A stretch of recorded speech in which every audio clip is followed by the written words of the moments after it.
Hi అండి, నేనైతే వచ్చేసాను మీ గోదావరి అమ్మాయి. ఇంకా మేమైతే చికెన్ పచ్చడి పట్టుకున్నాం అనమాట. ఇంకా దానికోసం అయితే చేలో నాటుకోండి అయితే కోసాము. టేస్ట్ అయితే చాలా అంటే చాలా బాగా వచ్చింది. ఇంకా ప్రాసెస్ కూడా మీరు కూడా చూసేయండి. అలాగే మీలో ఎంతమందికి చికెన్ పచ్చడి ఇష్టమో కామెంట్ చేయండి. ఇంకా తర్వాత అయితే మెంతులు, ఆవాలు, జీలకర్ర అయితే వేపుకొని పక్కన పెట్టుకున్నాం అనమాట. ఇంకా తర్వాత చికెన్ మంచిగా వాష్ చేసుకొని పొయ్యి మీద అయితే పెట్టామన్నమాట. ఇంకా అవంతా నీరు బయటకు వచ్చే వరకు ఉప్పు, పసుపు అయితే వేసాము. ఇంకా గోల్డెన్ బ్రౌన్ కలర్ లోకి అయితే వచ్చే వరకు ఉంచాము. ఇంకా తర్వాత చికెన్ పచ్చడి కోసం తాలింపు అయితే పెట్టామన్నమాట. ఎండుమిరగాయలను, కరివేపాకు వేపుకొని పక్కన పెట్టుకున్నాము. ఇంకా తర్వాత దాంట్లోనే ఆయిల్ పోసి ఇంకా మనం ముందు వేపుకున్న చికెన్ ముక్కల్ని మళ్ళీ ఇంకా డీప్ ఫ్రైలా చేసుకోవాలన్నమాట. డీప్ ఫ్రైలా చేసుకున్న తర్వాత అల్లం, మసాలా, పసుపు వేసుకొని దాంట్లోకి మంచిగా మిక్స్ చేసి ఇంకా చికెన్ ముక్కలను అంతా మిక్స్ చేయాలి వాటిల్లో.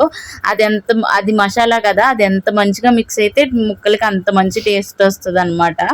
ఇంకా తర్వాత మనం ముందుగా మెంతులు, ఆవాలని మిక్సీ పట్టుకున్నాం కదా, అదైతే యాడ్ చేసుకోవాలి. ఇంకా తర్వాత ఉప్పు అయితే కలుపుకోవాలి. మనకి ఎంత పట్టిద్దో అంత చూసుకొని అంత వేసుకోవాలన్నమాట. ఇంకా తర్వాత మనకి గ్రేవీ ఎక్కువ రావాలంటే కారం మనకి ఎంత కావాలో అంత ఎక్కువ యాడ్ చేసుకోవాలన్నమాట గ్రేవీ కోసం. ఇంకా తర్వాత అది కూడా మంచిగా మిక్స్ చేసిన తర్వాత ఇంకా తాలింపు అయితే వేసాము. చూడడానికి అయితే చాలా అంటే చాలా బాగుంది. ఇంకా మీలో ఎంతమంది చికెన్ పచ్చడి పట్టుకున్నారో కూడా కామెంట్ చేయండి. ఇంకా తర్వాత అయితే దాన్ని చూడంగానే నాకైతే టేస్ట్ చాలా బాగా అనిపించింది. ఇంకా తర్వాత అయితే మెయిన్ ఇంగ్రీడియంట్ నిమ్మకాయ కదా, ఇంకా నిమ్మకాయ అయితే పిండామన్నమాట. అది గట్టిగా పిండితే చేదు వచ్చేస్తుంది. ఇంకా మామూలుగా పిండాలి. ఇంకా తర్వాత చికెన్ మసాలా కూడా వేసాము ఫ్లేవర్ కోసం. ఇంకా టేస్ట్ అయితే చాలా అంటే చాలా బాగుంది. మేము 3 days తర్వాత టేస్ట్ చేసాం అనమాట. ఇంకా ఉంటానండి. సబ్స్క్రైబ్ అండ్ ఫాలో కూడా చేసుకోండి.